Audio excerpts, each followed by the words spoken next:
is passion. Food is art. Food is love. Super. Pleasing people. Flavor-wise. Yeah, flavor-wise pretty good. Make sure you get them what they need.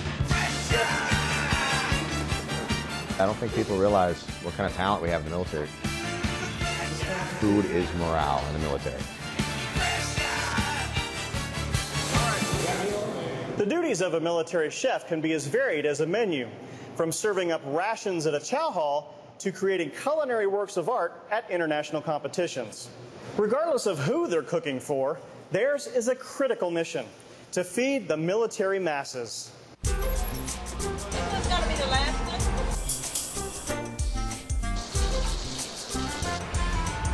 Same thing on this one. General public, sometimes they feel like as military we eat the MREs. We don't have that extravagant food that you'll find in the finer restaurants. I do remember being in the chow hall, and food was a little bit different, and I also remember the good old sea rations and so forth. So food was not necessarily on top of the list.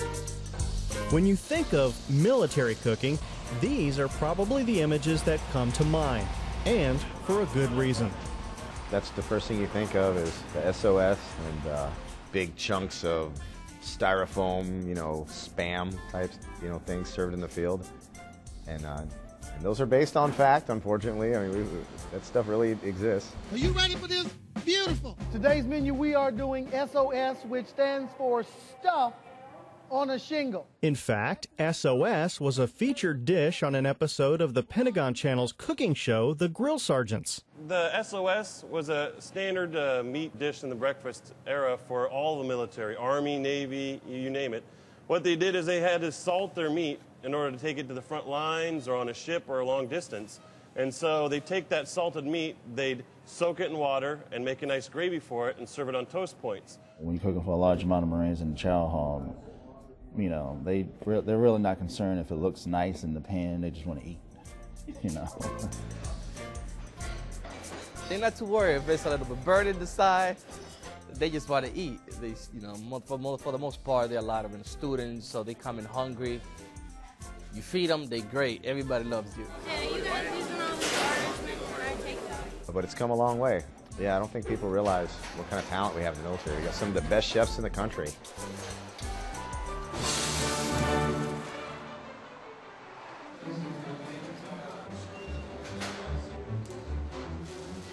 Some of those chefs honed their skills at the Culinary Institute of America in Hyde Park, New York. Now a world-renowned culinary school, CIA has strong historical ties to the military.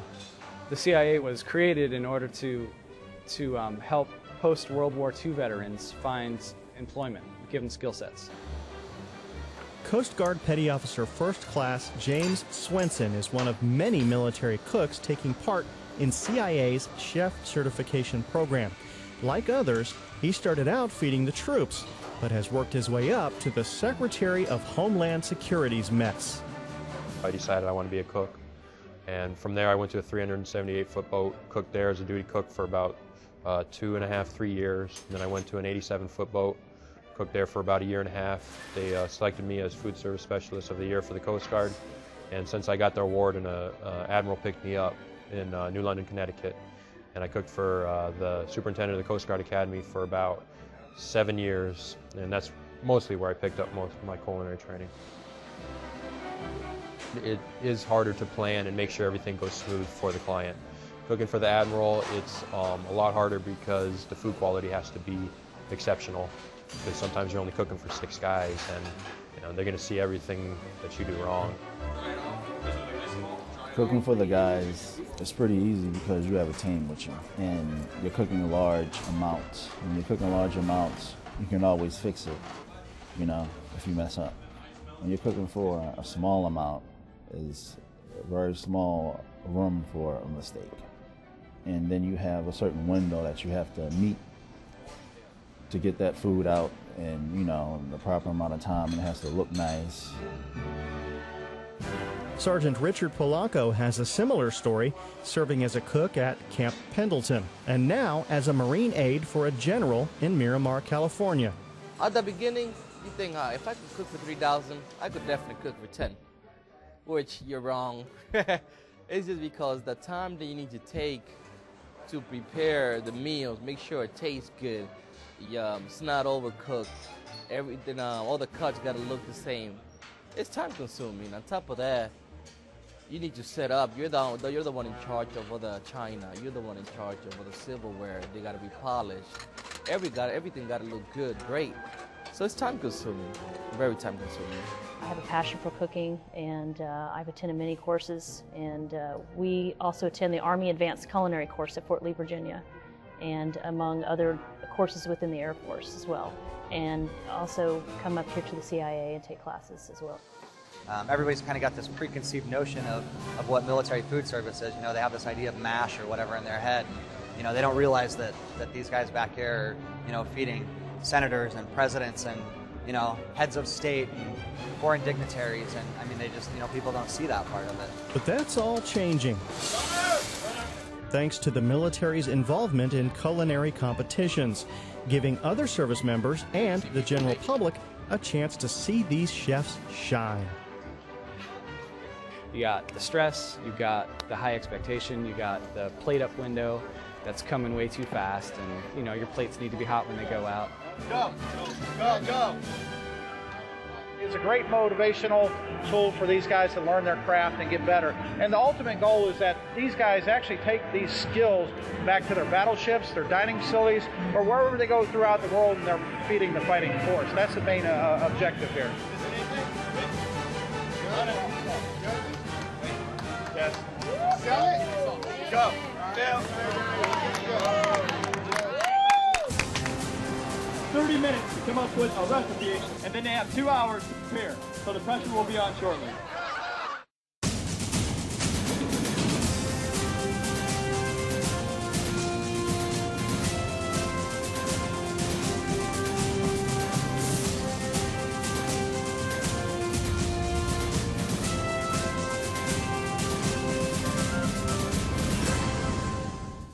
The public don't realize what the military chef can do.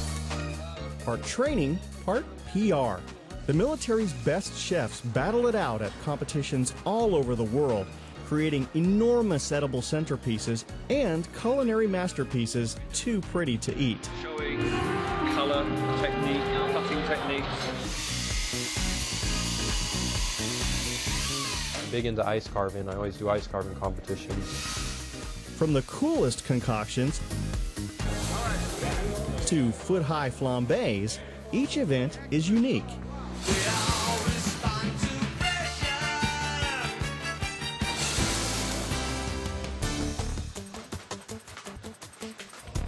Right now we're in the middle of the field competition. We have transformed our parking lot into a 5-star restaurant. Each team has to produce 60 meals for the public. They also actually have to serve them. So basically what they're doing is they're using rations, they're using the containerized kitchen, which is a tactical kitchen, and they're doing restaurant-style service. This event, it is new. Before, we used to use a mobilized kitchen trailer. We used residuals, which basically were coming up with a gourmet meal from ingredients that we would normally find when we would deploy or go into the field. This year, they did something a little bit different. We're actually using a containerized kitchen, which is a little bit larger, has more equipment, such as refrigerators and ovens. But we are doing a restaurant-style meal, which we're doing a 3-course meal, appetizer, entree, and dessert. And we're not being graded on the service, but we are being graded on every aspect of the cooking, plus the tasting. Cramped inside this containerized kitchen, Sergeant Adrian Carrion and his team from Fort Bliss, Texas, prepared an ambitious gourmet meal at the 34th U.S. Army Culinary Arts Competition held at Fort Lee, Virginia. Our menu today consists of braised rack of lamb with potatoes and roasted vegetables. That's going to be our main course. One kitchen over, Staff Sergeant Michael Bogle and his Fort Sill, Oklahoma team whipped up their own signature dishes. This is potato gnocchi. What I did is I made the potato dough, which is here. Then I boil it. Then I put it in an ice bath. And then I put it here. And right before I serve, I will saute it off in butter and parsley. All the while adjusting to the challenges of these tight quarters. That's the big one. Space, heat. It's not really what you'd use in a kitchen. In a kitchen, you have regular ovens, regular stove tops. Here you have these water burner units, which are almost like jet engines. Step it up. A few short hours later, time was up to plate up and serve.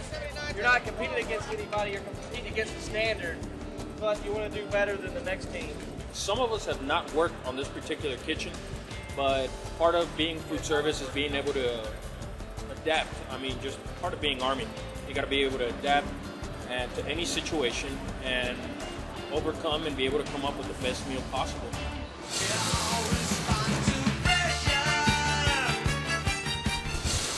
Let the competition begin.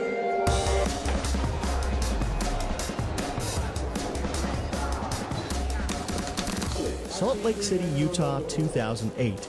The first ever American Culinary Federation's Freedom Chef Challenge Cook-Off.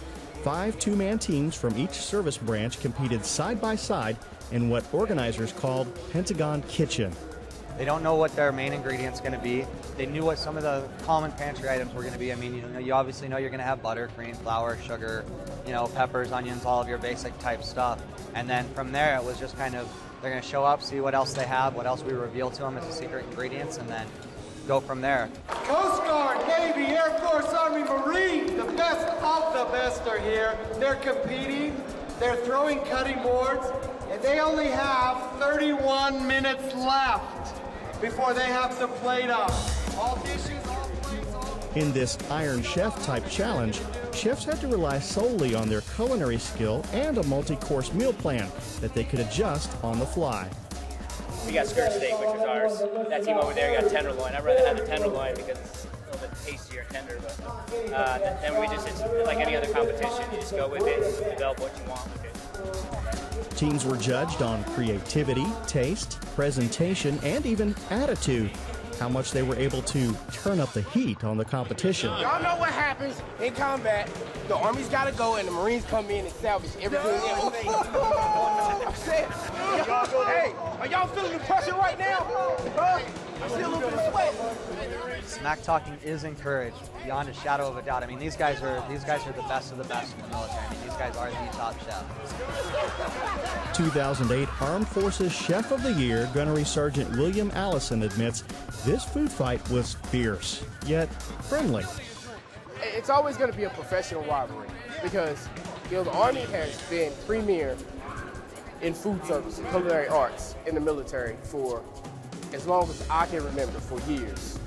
And it's so good to be able to at least be in the realm or area that a lot of those great chefs are.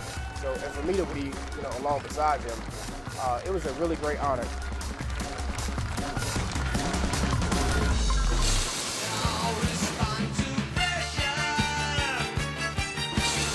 I'm good, Chef. Yeah, Roger. Erfurt, Germany, 2008. The U.S. Army Culinary Arts Team, or USACAT, competed against dozens of nations for the gold medal. Team Captain Justin Reed was the first U.S. Coast Guardsman to cook on the Army team. I enjoy it. 3 times a day, you can make somebody happy. Or you go to a job 9 to 5 and you sit in your cubicle all day. And then, then you go home. You didn't help anybody, make anybody happy or change, the way they feel about, food that they eat. The chefs prepared a 5-star, 3-course meal in a field kitchen where conditions were less than cooperative. It was raining in there, actually. It ruined our chocolate because we had a chocolate open up on the top and it rained down on the chocolate motifs for the desserts. Something like plastic so we can make it hard. Patience. Patience is the key. It's a competition so precise, so exact, it took the culinary team 24 hours straight to prepare.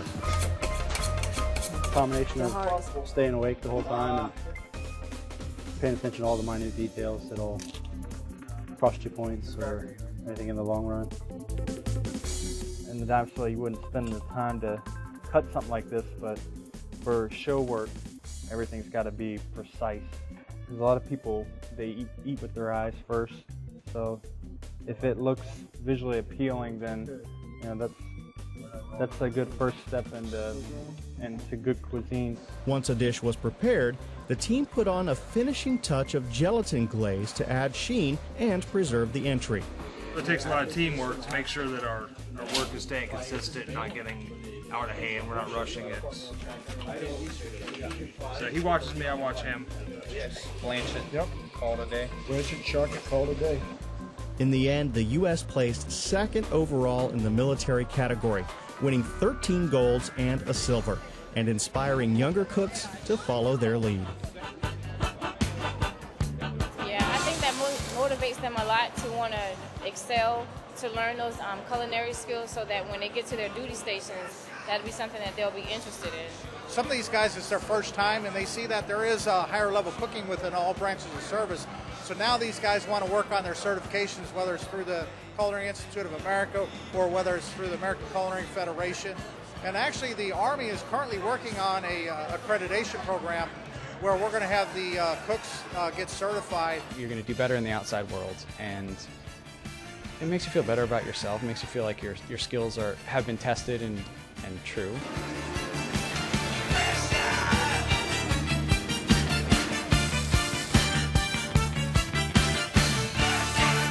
Super. Green beans are raw, and you scorched them, seared them, burnt them.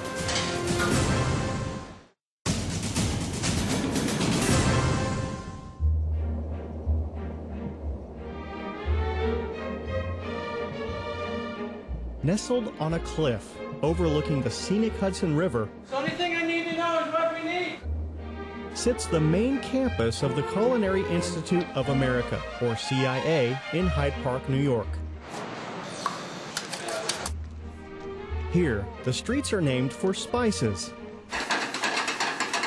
and students staff the school's award-winning public restaurants.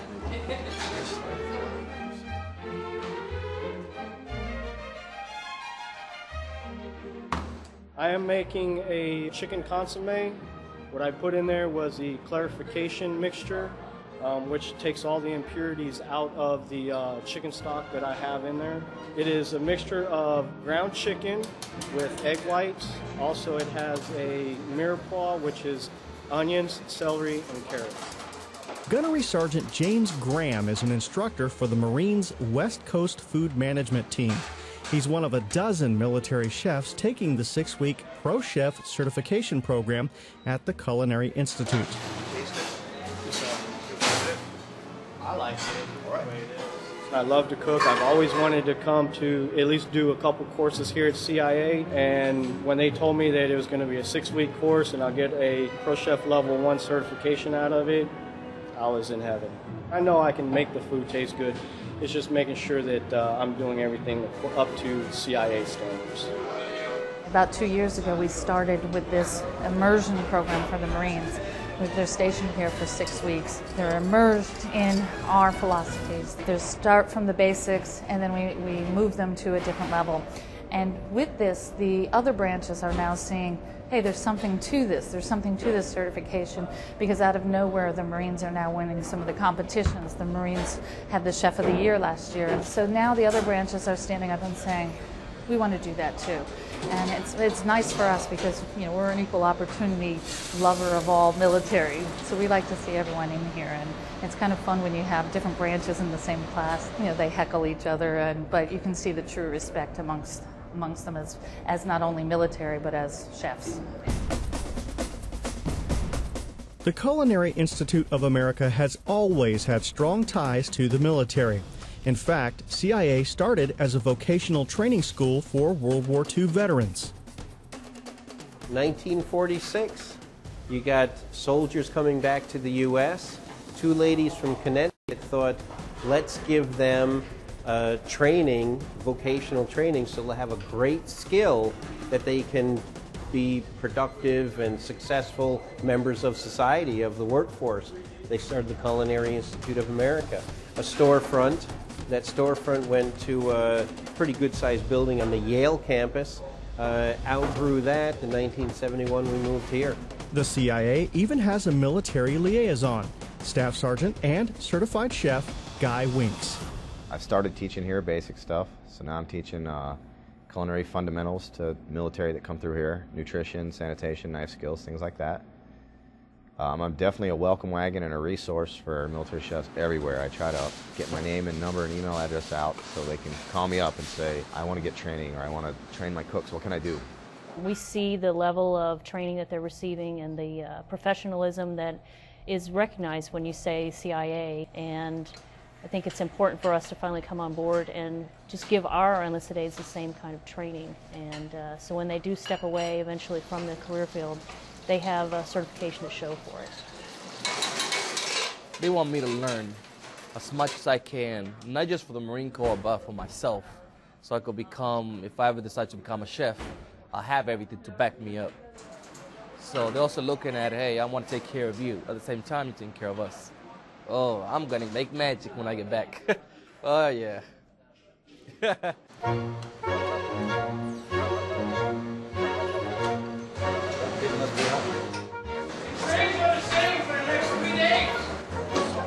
The course is grueling and involves timed practical exams with judges watching every move. Okay, you got your trays? What we need right now is some ground chicken, yes?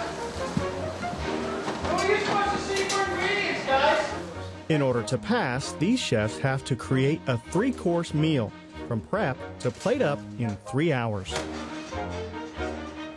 Cooking under pressure it's pretty much my pressure, you know. Here, cooking under pressure is because I have the chefs watching. You're on a time, you know, you're on a clock, which I'm used to being on a clock, but you also have somebody watching. You know, they're making sure you're clean. When I'm back at the house, I can be as dirty as I want. No one's not going to say anything. Here, you have to be clean. You have to practice knife cuts and, you know, proper cooking skills. So that's pretty much the pressure here. This is what I didn't want to see. It's the not to see. The piece's uniform is important because it creates even cooking, and it's a nice display of products. It shows that you have nice skills. This actually isn't perfect, but it's hopefully it's good enough for CIA standards. Probably not, but I'm kind of in a rush.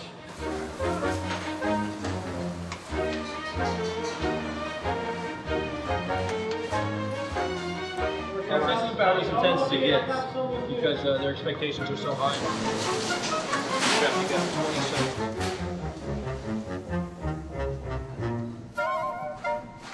This is the consomme and... Okay, good. Now we got that right. We look at a taste, presentation, execution, and execution of other cooking techniques, such as if you got a soup, you need a garnish, how to do the garnish. Looks like a nice chicken. Yeah, nice and seasoned. Yeah. Nicely cooked. Yeah. You gotta like Old Bay though. I like Old Bay. Right, I like Old Bay. Thoroughly enjoy Old Bay. No, it's still no. That's pretty good. Good chicken, man. Yeah, this one's good. Military tend to do well. We are really happy with the results because we could say at this point right now, 99.5% of the Marines have passed the Pro Chef exam. But only after a generous helping of criticism. Make no mistake, the judges are tough and don't mince words. Oh, that was bad. Was it? Yeah, that was bad. I mean, that Can't chew it? was all gristle, all Didn't chew fat it and out. gristle and not cooked. Guess you have to go for a piece, huh? Yeah, I did. I found one that was tender, but my God, look at that. Look at that gristle there. I mean, You got the tubes in there. my pup at home would like Yeah, that. you got the though. vessels Yeah. and the tubes. Yeah. If you look in Europe, when they do the potatoes, they're all nice and small. You know, this is American style. You know, the big dog spread on there. You know what I mean? Yeah. All right. Look at your portion control. Amount of green beans, potato, and size of roast beef. Too thick. Oh yeah, too thick, man. It's maybe a Marine dish, but you need some more. You need some more beans on there. You know, if you know that fish is too thick, it's not going to be done. Put it on a rack. Put it in the oven. Goes back to our basic principles we've been talking about, right? Yes, sir. Okay, because your fish was raw. You can make, you know, we could make a little sushi and serve with that for a little sashimi. But it was raw. It was raw, man. I know. You get great on that. Next week or whatever, you're done. I know they need to be tough with us. They have to protect the level that they're trying to get us to, the certification that they're trying to give us. They have to protect that, so they do have to be rough. They do have to be harsh on us, which in the long run will make it beneficial to us. And once they pass the Pro Chef exam, these chefs are certified by both the CIA and ACF, American Culinary Federation. There's a whole other level of expectation because once you're a chef, you have to live up to it. And just being called that under Pro Chef 1, I think changed my career. You know, it put me in another direction. Like, I better be able to back it up. I believe food is morale in the military. On the website MilitaryChefs.com, Staff Sergeant Guy Winks makes the distinction between cook and chef, saying, quote, "And thus begins the long and difficult journey, salted with stress and peppered with passion, that is the path of the professional chef. We must constantly learn and evolve. And that, my fellow military chefs, is the true difference between a chef and a cook." No matter what branch you're from, whether you are out on a ship, out on an island, or out in the field, or anywhere remote, you look forward to food more than almost anything. You know, mail from family, things like that is really good too, but food is morale, and I really believe that, and that's why I do what I do. You gotta kick it in a little bit more. Good? Helpful? Thanks. Good. Sit. Next case. Food service specialists may serve thousands of hungry troops one day and serve a 5-star meal to a 4-star general the next. Food is the military chef's weapon of choice, and their constant battle is to feed and serve those who serve. I'm Master Sergeant Ryan Hoke, and you've been watching Recon.